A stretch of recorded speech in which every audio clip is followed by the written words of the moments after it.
Tonight we report on a driver seriously injured in a crash near Ephrata, and industrial rail could return to the Grant County International Airport. What's happening in sports, Bob? Thanks, Alan. The Lady Vikings drop a nail-biter to Spokane, and the Apple Sox add 2 GU players to its 2015 roster. Let's take a glance at our Weather Center forecast. And here in the weather department, it's a little bit on the boring side, but to be honest with you, I wouldn't have it any other way. Springtime is coming. All the details coming up. I'm Alan Troop, and we have all this and much more on iFiber One News. From the iFiber One HD studio here in the heart of the Columbia Basin, this is iFiber One News, your #1 source for local news, sports headlines, and our very own Weather Center forecast covering the entire Columbia Basin. This is iFiber One News, and it starts now.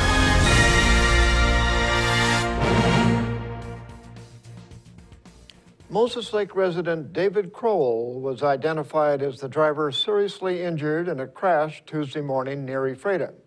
The 22-year-old was ejected from his 2001 Ford Explorer after he reportedly drove off of Dodson Road into a ditch. The SUV struck a driveway and became airborne and rolled before coming to rest on its side.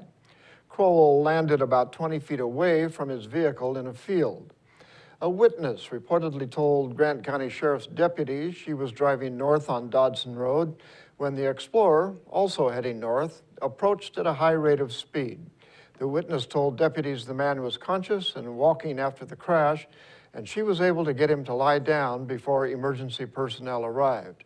He suffered a serious head injury and was taken to Columbia Basin Hospital in Ephrata before being flown to Providence Sacred Heart Medical Center in Spokane, where he is listed in serious condition. The Sheriff's Office Motor Traffic Unit is investigating. Students in the Computer Science Department at the Columbia Basin Technical Skills Center are learning how to design and build their own video games, from the game's artwork to its presentation. Reporter Devin Higgins has the details.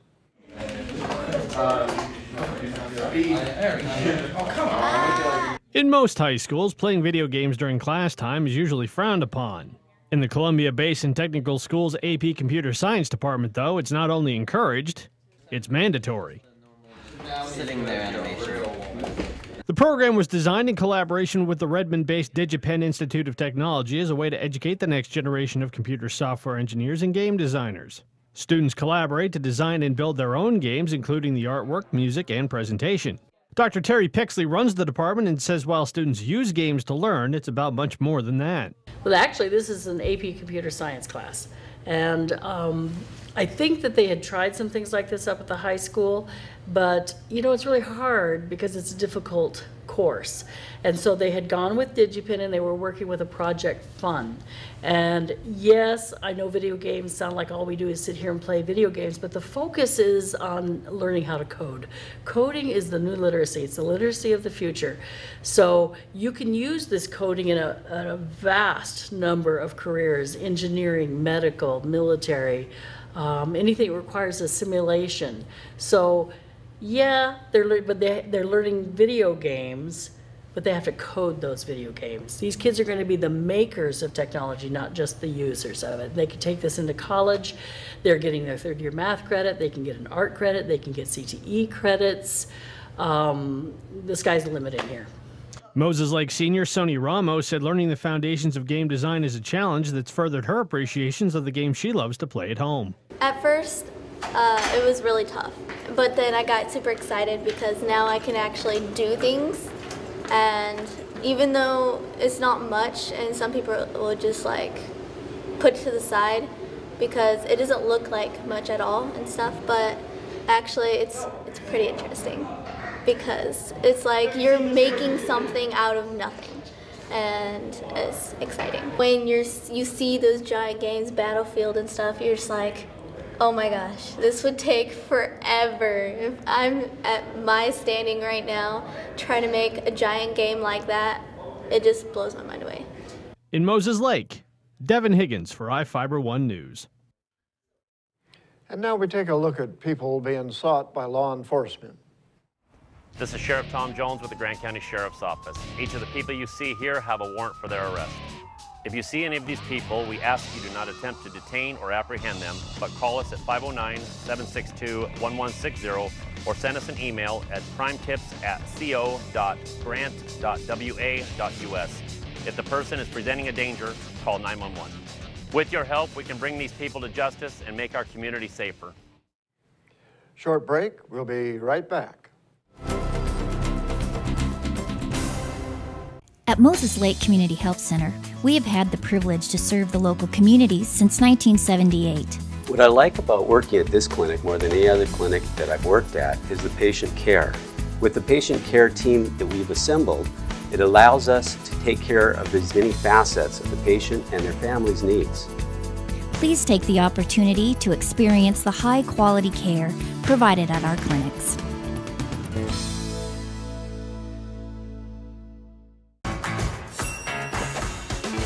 When you find out about the DQ $5 lunch, all this food for only $5, you gotta tell people about it. So I situated nice. Frosty drink next to this juicy grilled burger and fries. Get my sundae, boom. I just dropped a $5 lunchogram on all my friends. Get ready for a little $5 envy. Michael, we like your style. The $5 lunch. Entree, fries, drink, plus a sundae. Only at your DQ. This is fan food, not fast food. Well, hi everybody, meteorologist Don Morelli with you here on iFiber Channel 1 News. Our weather forecast overnight tonight through Thursday is brought to you by Bud Cleary Toyota dealers. Toyota, let's go places. And as I mentioned the past 24 hours, just an exceptional pattern shaping up over the area. We're looking for springtime warmth. It starts tomorrow, and we have at least a week of it. 60s starting by Friday, and that'll go right into at least Tuesday next week. And really no chance of precipitation showing up, at least nothing on the immediate horizon. Midweek, Wednesday, Thursday, a little hint of something, but generally dry. 51 and 21, the extremes today. Boy, wasn't it a chilly start to your, what is this, Wednesday morning. Very, very chilly. 29 degrees is where we should be, and in Moses Lake we fell to 19. And I know some of you fell into the mid-teens, so it was a very, very cold fourth morning of March. 52, though, was a nice rebound, wasn't it? With the thermometer. A nice afternoon, and it's a nice evening right now, 47 degrees with mostly clear skies, a light southerly breeze, and dew point still pretty low, which means, yes, we'll be back into the 20s by morning again. Looking at the future cast with clouds and precipitation, we continue to see the jet stream moving all the Pacific moisture well to our north and west, right up into our neighbors in British Columbia. Higher elevation snows, coastal moderate rains at times. There goes one band, and yet another one comes in later on Friday, a little further north actually than the first one. So you get the picture that things are really even pushing farther away. We have a little cloud cover at times, but all in all looking fairly nice. In fact, how nice? Here's our Thursday. Olympia, 59 degrees. Long Beach, 56. The inland northwest, a couple of days ago they were in the 30s. Now we're looking for the lower to mid 50s. And here in the Columbia Basin, we're looking fairly decent as well. Look at these temperatures are good, 5, 6, 7 degrees above where we should be this time of the year. We'll call it the mid-50s. Normally the upper 40s to 51 degrees is the average for the daytime high on the 5th afternoon of March. As we take a look at the next 7 days, look at this. A little chilly start to your Thursday. Mid-50s as I just showed you for tomorrow. But then, I mentioned yesterday, it was never too early to get those weekend plans all set. The reason is being, look at that weekend for you. 60s start on Friday, 63 Saturday, 65 Sunday, 66 Monday. Can we hit 70? Ooh, maybe. Maybe some showers coming in late on Wednesday, Thursday, but other than that, looks pretty good. Well, of course, what also is looking pretty good is sports, which is coming up next. What better way to start the new year than in a new Toyota? We're making it easier than ever with 3 ways to save. Your choice of financing as low as 0%, up to $2,500 in customer cash back, or low payment leases on your favorite Toyota model, like RAV4, now just $199 per month. Just pick your favorite Toyota, the best savings options for you, and drive away. It's that easy, so start your year right. For full details, see any of your Inland Empire Toyota dealers today. Toyota, let's go places.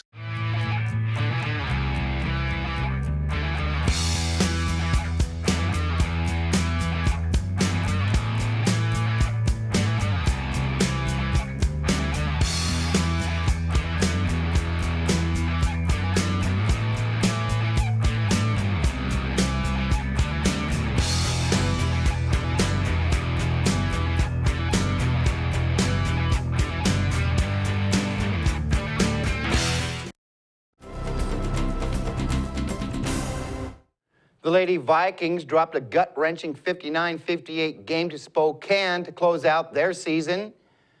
The Bigfoot held a 36-27 advantage at the half. Big Ben hung 31 second-half points on the board, but came up one shy of sending it to OT. Sophomore Riley Jamette ended her career as a Lady Viking with a game-high 22 points. Mackenzie Windley knocked down 11. It was a tough year for the Lady Vikings, who finished at 3-11 in conference play and 12-18 overall. The team lost 7 games by 6 points or less and ended the season on a 6-game losing streak. Jamette and Vale have one more game to play in a Big Ben uniform as they were selected to the All-Star squad. Vale was also named first-team All-Region at the guard position. The Manta Rays aquatic swim team placed 9th at the Inland Empire Championships in Ellensburg. Zachary Washburn set 5 team records at the event and qualified for the Western Zone swim meet in Maui this summer. The Wenatchee Apple Sox has added 2 Gonzaga Bulldogs to their roster for the 2015 season. Gage Burland and Nick Nyquist will join the club following their freshman seasons in Spokane. Burland, out of Otis Orchards, is a right-handed pitcher. He started all 4 years at East Valley High School and was named first-team All-State and League MVP his senior season. He threw 64 innings as a senior and compiled a 0.75 ERA with 96 strikeouts. Nyquist from Coeur d'Alene will join the Apple Sox as an infielder. He played ball at Coeur d'Alene High School. Nyquist was named the Idaho Gatorade Player of the Year in 2014 and was also named the Idaho Hall of Fame Baseball Player of the Year. During his senior season, he hit .506 with 6 home runs and 34 RBIs. Well, check out this monster dunk. Maryland's Des Wells gets the pass, drives the baseline, and rises up over 2 defenders for the huge slam. Take another couple looks as Wells shows great athleticism as he goes baseline, doesn't care that 2 defenders are there, and slams it down over both, earning CNN's Play of the Day. Man, that kid has some hops. We'll be right back after this. Hello, my name is Cheryl Kono. I am your local Ephrata Farmers Insurance Agent. Here at Cheryl Kono Insurance Agency, our customers always come first. We don't just work here, we live here.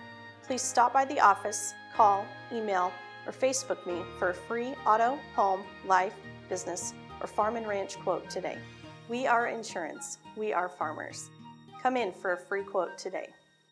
We are farmers. Bum, ba-dum, bum, bum, bum, bum. Well, one thing I knew from being a patient myself was that a dental office is a scary place to come to. And so we wanted everything possible to make sure that our office is a comfortable place for our patients to visit.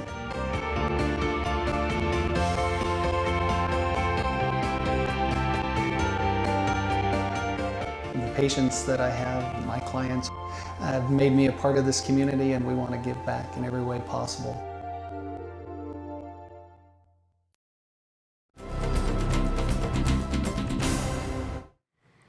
Our spotlight story tonight is about a Cub Scout group in Moses Lake who found a way to sell $16,000 worth of popcorn to help support scouting programs. Reporter Jeff Chu has the story. How do you sell $16,000 in bags of popcorn in short order? Just ask the Cub Scouts of Pack 74 in Moses Lake, who peddled hundreds of bags of popcorn to raise money for their activities. Jonathan Bradley, a 7-year-old scout and 3rd grader at Larson Elementary School, was one of those who led Pack 74 by selling $2,500 in popcorn. Jonathan said the popcorn seemed to sell itself. I liked how because you could just go door to door and people would buy it. You didn't just have to stay at one place and get popcorn. Scouts such as Jonathan, who sold $2,500 or more in popcorn, qualified for scholarships. Heather German, 3rd grade Pack 74 Bears leader, said determination got 20 Cub Scouts fired up for the job. Lots of eager faces, lots of smiles. They were turned down, but I think that turning them down was more determination to sell more. We stood out in front of Hastings and also Block 40, and the boys would sit there and they'd take the bags of popcorn to people, show them the bags, tell them the prices, and their cute smiles sold lots of popcorn. They stood out in the cold at storefronts such as Hastings, at the Safeway Shopping Center off Pioneer Way, and Walmart off Stratford Road in Moses Lake. Heather helped her nephew Jonathan Bradley sell his popcorn. Heather says other Scout packs were impressed with how Pack 74 sold so much popcorn. They've sold, actually, they met almost the entire goal for our area, just our pack alone. Everybody wanted to know how they sold that much popcorn. Katie Terrell, another Pack 74 Scout leader, said the pack's goal was $12,000, so it well exceeded it. It gives us the money to be able to do all of our activities without having to then have the parents rely on having to pay dues. So I was blown away with how well our show and sell went. It was our first major year doing the show and sell. We booked Walmart, we booked Hastings. We almost sold out our first weekend, and I had to call council for more popcorn. And they got us as much popcorn as we could, and we wound up selling out our third weekend. Her son Zachary, a 10-year-old attending North Elementary School, said he enjoyed selling popcorn to support Scouting programs. It showed because he sold more than $3,000 in popcorn.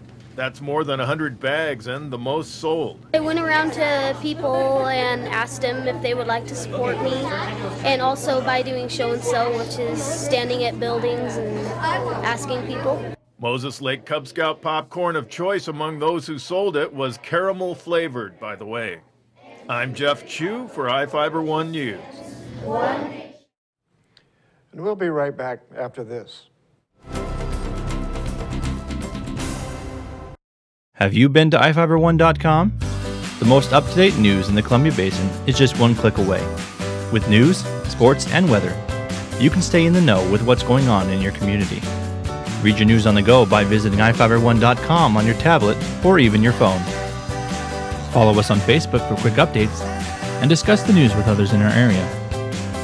Your #1 news source in the Columbia Basin is iFiber1.com. Check it out today. What's white and yellow and red all over? If you said the local book telephone directory, the one with the purple sunset on the cover, then you're right. In print and online at statewideyp.com, it features up-to-date local maps, community information, and a calendar of events. With a restaurant dining guide with full local menus and a reverse directory, you're sure to find the number you're looking for. It's the best way to get the information you need. Pick up a copy of the local book today or visit statewideyp.com.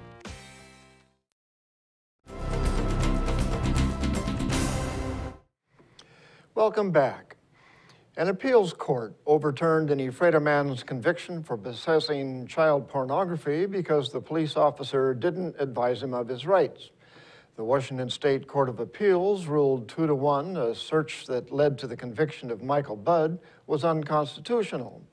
Budd was convicted in 2013 of possessing child pornography and was sentenced to 1 year and a month in prison.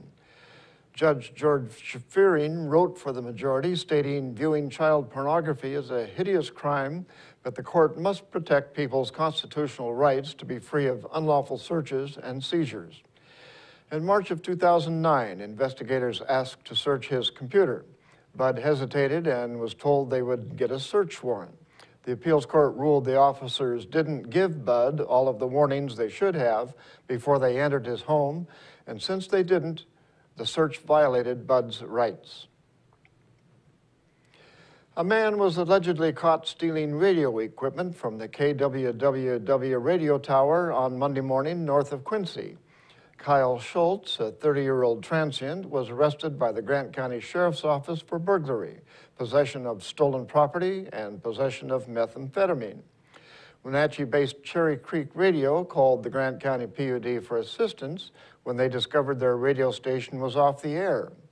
The company suspected a power outage on Monument Hill. The PUD linemen saw a man in a white Subaru fleeing south. They reported the man appeared to have stolen radio equipment.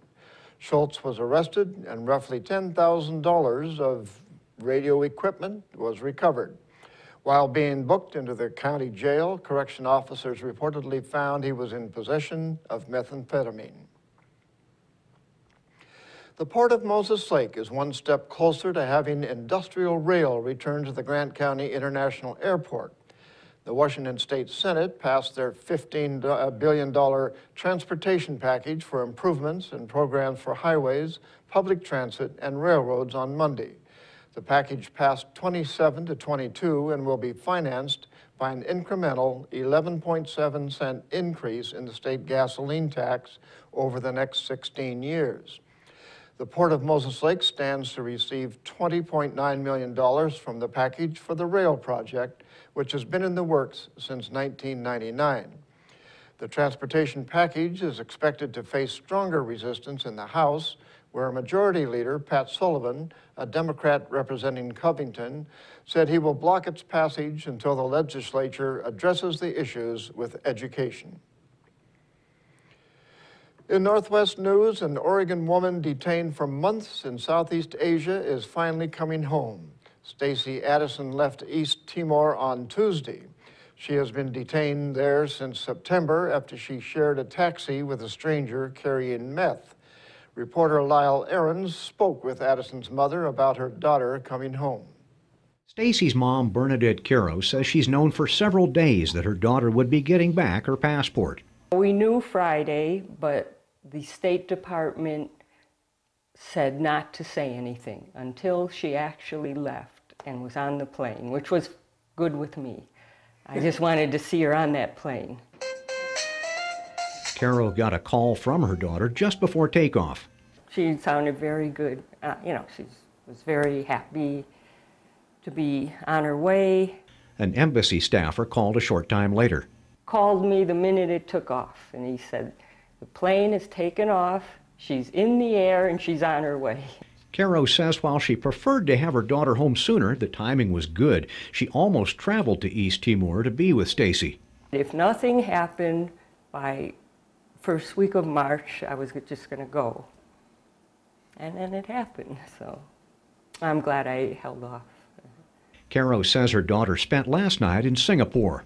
From there, she'll go to Taiwan, Vancouver, and Portland. And Carol plans to be in Portland Wednesday and meet her daughter at the airport. Can't wait for that. Just give her a big hug, tell her I love her. Just so glad it's over. Caro's phone has been ringing nonstop. This call was from the State Department. In addition to legislative help, Caro says the media has also played a role in her daughter's release. Oh, a lot. I think the social media and the media, if it weren't for that, people wouldn't have known about it. And she's grateful for the help. Caro's just happy that her daughter Stacy is on her way home. And that's going to do it for us here at I-501 News. We want to thank you for watching, and we'll see you again tomorrow.